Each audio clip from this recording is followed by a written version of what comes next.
नमस्कार साथियों, आप सबको फिर से इस वीडियो में स्वागत है। तो दोस्तों, आज की हमारा टॉपिक है हिस्ट्री का। जो एशियंट हिस्ट्री चल रहा था उसमें हमारा टॉपिक है गुप्त साम्राज्य।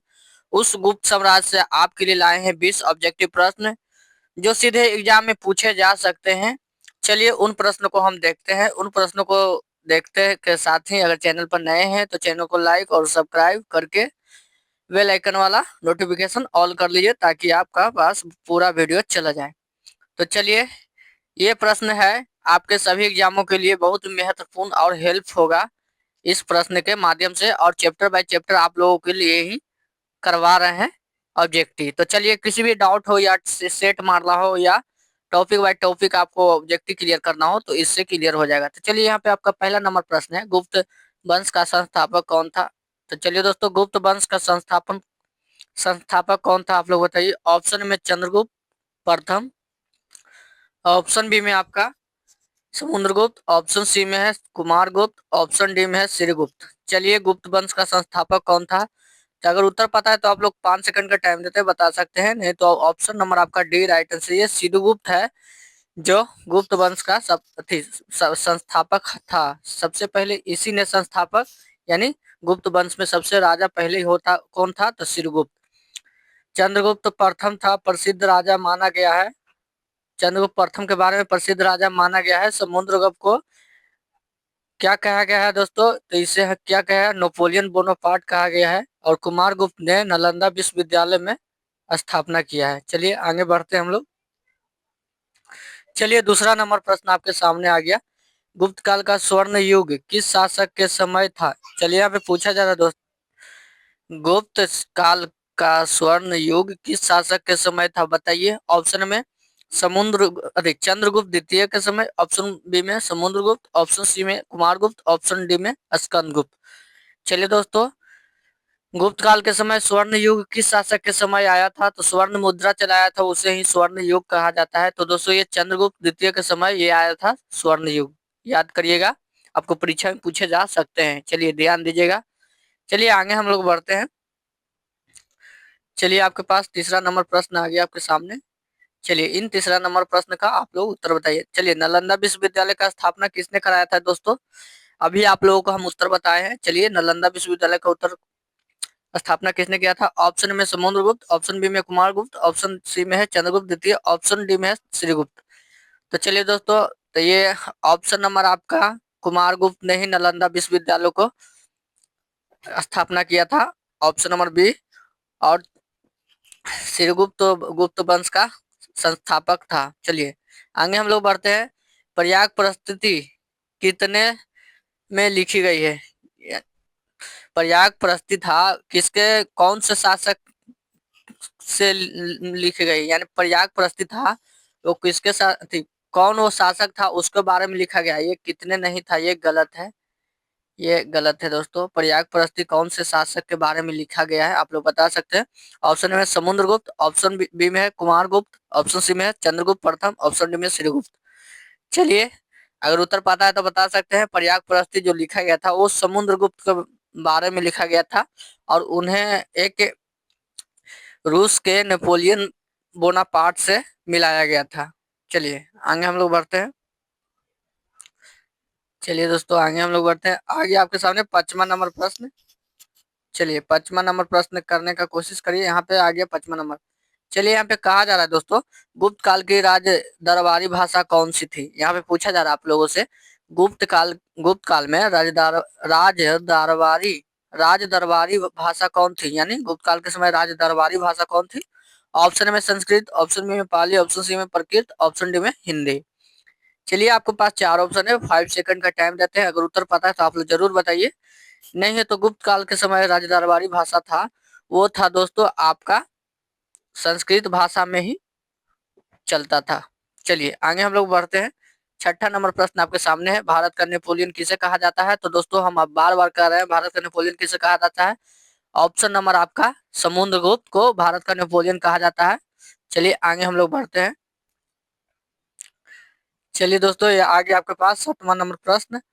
चलिए, यहाँ पे कहा जा रहा है दोस्तों, यहाँ पे कहा जा रहा है आप लोगों से, गुप्त साम्राज्य का काल बताइए कितना से कितना तक। ऑप्शन है में 320 से 500, 50 ईसा पूर्व, ऑप्शन बी में है 400 से 600 ईसा पूर्व, ऑप्शन सी में है 200 से 400 ईसा पूर्व, ऑप्शन डी में 500 से 700 ईसा पूर्व। चलिए गुप्त साम्राज्य के बारे में बताइए, उसका कालचक्र कितना से कितना तक अवधि तक रहा।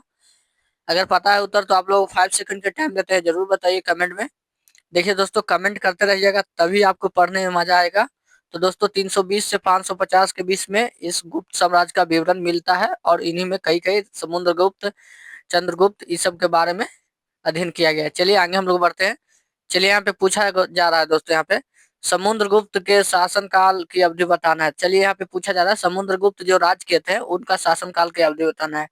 यहाँ पे ऑप्शन ए में 335 से 375, ऑप्शन बी में 300 से 340 ईसा पूर्व, ऑप्शन सी में 350 से 390 ईसा पूर्व, ऑप्शन डी में 320 से 360 ईसा पूर्व। चलिए दोस्तों, आपके पास 4 ऑप्शन है।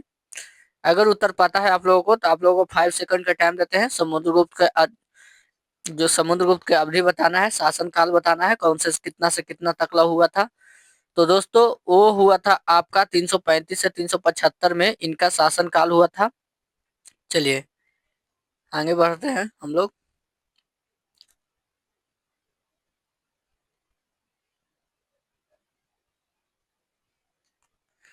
चलिए दोस्तों, आगे आपके सामने आगे प्रश्न 9वां नंबर प्रश्न यहाँ पे पूछा जा रहा, अभिज्ञान कुशलतम का लेखक कौन है। एक अभिज्ञान यानी अभिज्ञान शकुंतलम का लेखक कौन थे। ये बुक है, यानी ये किताब है, ये किताब, ये ग्रंथ है, और इसके लेखक पूछा जा रहा है दोस्तों। आप लोग ऑप्शन में भास, ऑप्शन बी में कालिदास, ऑप्शन सी में भाववती, ऑप्शन डी में मातृहरि। चलिए दोस्तों, पूछा जा रहा है लेखक कौन है। अगर उत्तर पता है तो आप लोग बता सकते हैं। तो दोस्तों ये इसका लेखक है वो कालिदास है, आप लोग याद रखिएगा। अभिनव कुशलतम का लेखक कौन है, कालिदास। आपके सीधे एग्जाम में पूछे जा सकते हैं। यहाँ पे 10वां नंबर प्रश्न है, गुप्तकालीन सम्राटों को कौन सी उपाधि दी जाती है। यहाँ पे पूछा जाता है जो गुप्त काल में जो शासक रहते थे उनको कोई उपाधि दिया जाता था, तो उसका कौन सा उपाधि था। ऑप्शन में महाराजा धीराज, ऑप्शन बी में सम्राट कहा जाता था, ऑप्शन सी में राजा कहा जाता था, ऑप्शन डी में चक्रवर्ती कहा जाता था। चलिए दोस्तों, अगर उत्तर पाता है तो आप लोगों को 5 सेकंड का हम टाइम देंगे कमेंट में बताने के लिए। चलिए उत्तर पता है तो आप लोग जरूर बताइए। तो दोस्तों ये महाराजा धीराजा की उपाधि दिया जाता था गुप्त शासनकाल के सम्राटों को। चलिए आगे हम लोग बढ़ते हैं। चलिए दोस्तों, आगे आपके सामने 11 नंबर प्रश्न, और इन 11 नंबर प्रश्न को बताने से पहले अगर चैनल पर नए हैं तो चैनल को लाइक और सब्सक्राइब कर सकते हैं, और खासकर यहाँ पे टेलीग्राम चैनल पर जुड़ जाइए। इससे होगा यह कि आपको वहाँ पे पीडीएफ प्रोवाइड होते रहता है। चलिए यहाँ पे आ गया गुप्तकालीन मुद्रा का नाम क्या है। चलिए यहाँ पे पूछा जा रहा है गुप्तकालीन मुद्रा का नाम क्या है। गुप्तकालीन में जो रुपया चलता था उन पैसा का नाम क्या था। मुद्रा का मतलब हुआ पैसा, उस समय चलने वाला था, क्या चलता था गुप्तकालीन के समय, रुपया। ऑप्शन ए में रुपया, ऑप्शन बी में दिनार, ऑप्शन सी में पैसा, ऑप्शन डी में रुपया। चलिए दोस्तों, अगर उत्तर पता है तो आप लोगों को 5 सेकंड का टाइम दिया जा रहा है।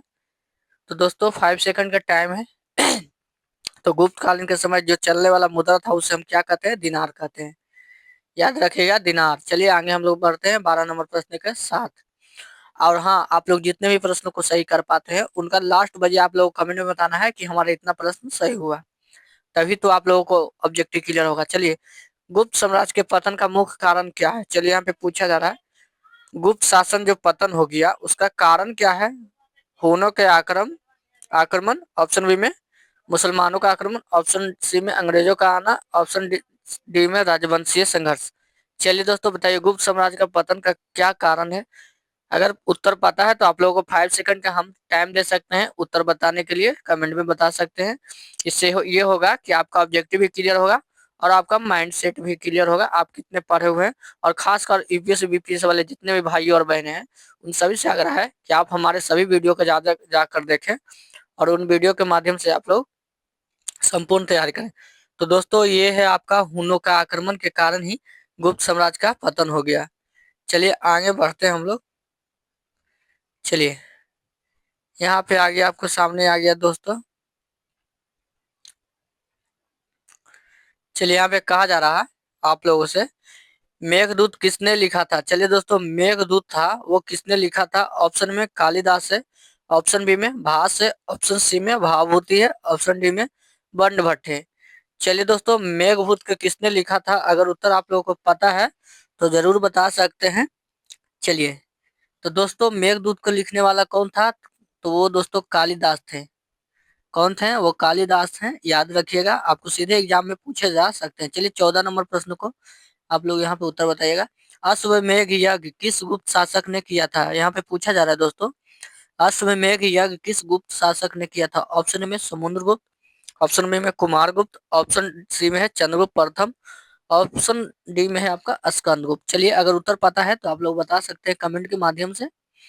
चलिए, तो जितने भी भाई और बहन हैं अभी तक चैनल को लाइक और सब्सक्राइब नहीं किए हैं तो उन सभी से आग्रह है कि आप लोग लाइक और चैनल को सब्सक्राइब जरूर कर लें, ताकि हमारा वीडियो आपके पास पहुंचता रहे। तो देखिए दोस्तों, अश्वमेध यज्ञ जो किस कौन करवाया था सबसे पहले?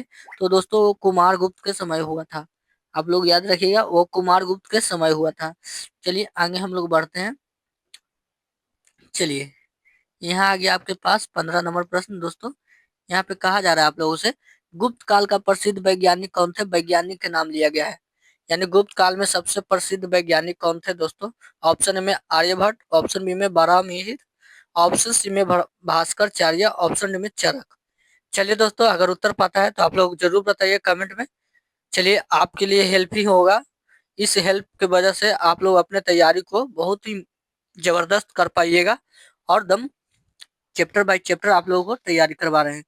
चलिए दोस्तों, तो ये दोस्तों आपका आर्यभट्ट है, जो उस समय के प्रसिद्ध वैज्ञानिक माने जाते हैं। चलिए, यहाँ पे 16 नंबर प्रश्न आपके प्रश्न पूछा जा रहा है, गुप्त काल में प्रसिद्ध पारा आविष्कार किस काल से हुआ था? यहाँ पे पूछा जा रहा है दोस्तों, गुप्त काल में प्रसिद्ध पारा का आविष्कार किस काल में हुआ था? चलिए, ऑप्शन में मौर्य काल, ऑप्शन बी में गुप्त काल, ऑप्शन सी में है सातवाहन काल, ऑप्शन डी में है कुषाण काल। चलिए, अगर उत्तर पता है आप लोगों को तो 5 सेकंड का टाइम है। सभी से आग्रह है कि अगर उत्तर जानते हैं तो आप लोग जरूर कमेंट में जरूर आंसर बताइए। ये नहीं कि वो बताएगा तो नहीं बताएंगे। चलिए, सभी को आप लोगों को सभी को बताना है कमेंट में आंसर। तो दोस्तों, इसका राइट आंसर ये गुप्त काल के समय ही पारा का आविष्कार हुआ था। आप लोग याद रखिए। चलिए, सत्र आगे बढ़ते हैं अब। चलिए दोस्तों, यहाँ आ गया आपके सामने आ गया 17 नंबर प्रश्न। यहाँ पे पूछा जा रहा है, चीनी यात्री फहियान। दोस्तों फहियान के बारे में बात किया है। चीनी यात्री फहियान किस शासक के समय आया था? तो चलिए, ऑप्शन में श्रीगुप्त, ऑप्शन बी में कुमारगुप्त, ऑप्शन सी में चंद्रगुप्त द्वितीय, ऑप्शन डी में समुद्रगुप्त। चलिए, अगर चीनी यात्री फहियान जो भारत आया था वो किसके शासन काल में आया था? अगर उत्तर पता है तो आप लोगों को 5 सेकंड का हम हर क्वेश्चन में हर वक्त हम बोलते रहते हैं। उत्तर पता है तो जरूर बताइए। चलिए, तो दोस्तों ये आया था ऑप्शन नंबर आपका सी, यानी चंद्रगुप्त द्वितीय के समय ही ये चीनी यात्री फहियान भारत आया था। चलिए आगे बढ़ते हैं। यहाँ पे कहा जा रहा है दोस्तों कि गुप्त काल में किस धातु के सिक्के सबसे अधिक जारी किए गए थे? जो गुप्त काल में थे वो सबसे ज्यादा अधिक सिक्के किस धातु, यानी गुप्त काल में किस धातु के सिक्के सबसे अधिक जारी किए गए थे? चलिए, अगर उत्तर पता है तो आप लोग बता सकते हैं। ऑप्शन ए में तांबा, ऑप्शन बी में चांदी, ऑप्शन सी में स्वर्ण, ऑप्शन डी में पारा। चलिए, अगर उत्तर आप लोगों को पता है तो आप लोग बता सकते हैं कि गुप्त काल में किस किस धातु के सबसे ज्यादा अधिक सिक्के जारी हुए थे। तो दोस्तों वो आपका राइट आंसर है ऑप्शन नंबर सी, ये स्वर्ण स्वर्ण सिक्के जारी हुए थे सबसे अधिक। चलिए आगे हम लोग बढ़ते हैं। चलिए दोस्तों, आगे आपका 19वां नंबर प्रश्न आपके सामने हाजिर हो गया। चलिए, इन 19वां नंबर के प्रश्न को पहले पढ़िए यहाँ पे। और तो देखिए, यहाँ पे कहा जा रहा है, एरन अभिलेख। एरन अभिलेख किससे से संबंधित है? एरन अभिलेख किससे संबंधित रखता है, इसके बारे में चर्चा किया गया। तो दोस्तों एरन अभिलेख ऑप्शन ए में है सती प्रथा और प्रथम संदर्भ से, ऑप्शन बी में अश्वमेध यज्ञ से, ऑप्शन सी में नालंदा विद्यालय से, ऑप्शन डी में समुद्रगुप्त के शासनकाल से। चलिए दोस्तों, एरन अभिलेख के बारे में बात किया गया है, ये किससे संबंधित रखता है? तो दोस्तों इसका अगर उत्तर पता है तो आप लोगों को 5 सेकंड का हम टाइम देते हैं कमेंट में बताने के लिए। तो दोस्तों एरन अभिलेख का जो संबंध है वो ऑप्शन नंबर आपका ए, सती प्रथा का प्रथम संदर्भ, सती प्रथा का इस एरन अभिलेख में मिलता है उल्लेख, सती प्रथा का अंत के बारे में। चलिए, और वहां से कुछ जानकारी भी मिलती है हम लोगों को। चलिए 20वां नंबर प्रश्न पढ़िए। गुप्तकालीन कला का प्रमुख केंद्र कौन सा है? चलिए दोस्तों, पूछा जा रहा है आप लोगों से, गुप्तकालीन कला का प्रमुख केंद्र कौन सा है? ऑप्शन ए में उज्जैन, ऑप्शन बी में पाटलिपुत्र, ऑप्शन सी में है वाराणसी, ऑप्शन डी में लुम्बिनी। अगर उत्तर आप लोगों को पता है गुप्तकालीन का कला का प्रमुख केंद्र कौन सा है, तो आप लोग जरूर बताइए। चलिए दोस्तों, चलिए अगर उत्तर पता है तो आप लोग बता सकते हैं, और इसके राइट आंसर है ऑप्शन में, यानी कि उज्जैन है जो गुप्तकालीन में जो कला का प्रमुख था वो उज्जैन था, केंद्र था। चलिए दोस्तों, आज के लिए बस इतना ही रहने देते हैं। अगर वीडियो अच्छा लगा हो, अगर आपको वीडियो समझ में आया हो, और अगर आप लोगों का ऑब्जेक्टिव क्लियर हुआ हो चैप्टर बाय चैप्टर, तो चैनल को सब्सक्राइब और लाइक जरूर करिए। नहीं लगा हो तो आप लोग लाइक नहीं करिए और नहीं सब्सक्राइब करिए, मेरी डिसीजन है। अगर नहीं अच्छा लगा हो तो आप लोगों पर हम क्यों बोझ बने। चलिए, अगर अच्छा लगता हो तो लाइक जरूर कर सकते हैं और सब्सक्राइब जरूर कर सकते हैं। Thank you all friend, thank you. आइए हमारे नेक्स्ट वीडियो में।